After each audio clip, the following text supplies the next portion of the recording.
Well, so a little bit of an update just because it's been a while. I took the front end of the Miata to get powder coated, so fucking something looks almost brand new.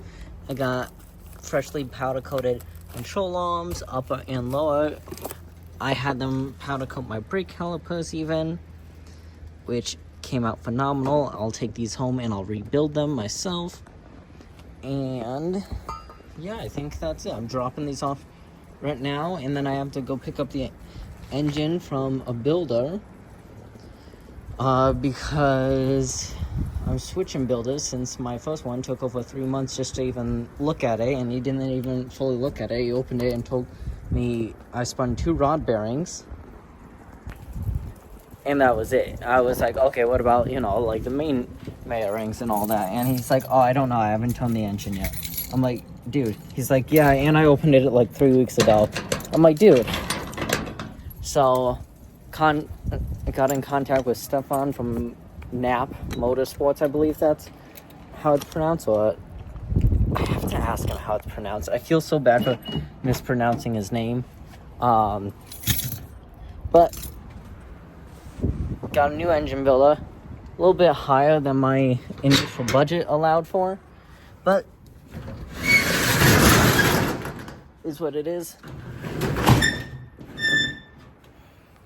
The girlfriend left me, so fucking get the car going.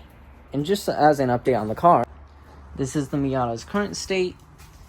We started taking apart the rear end of the car. I haven't been recording it just because I can't get these lights in the back there. I'm just lazy and everything. For now I'm keeping the stock transmission. The hood's not even attached, by the way. It's just kind of on there, but I do have to go in. I have the supercharger kit and parts and pieces over here. And yeah, so we're looking good.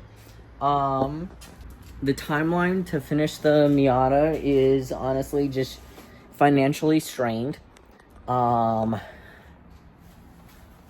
speaking, I'm probably somewhere about $40,000 to $50,000 into this car, and I have probably about another $15,000 to $20,000 to go. Yeah. So we're still going. We'll see what else it needs, and we'll figure it out as we go.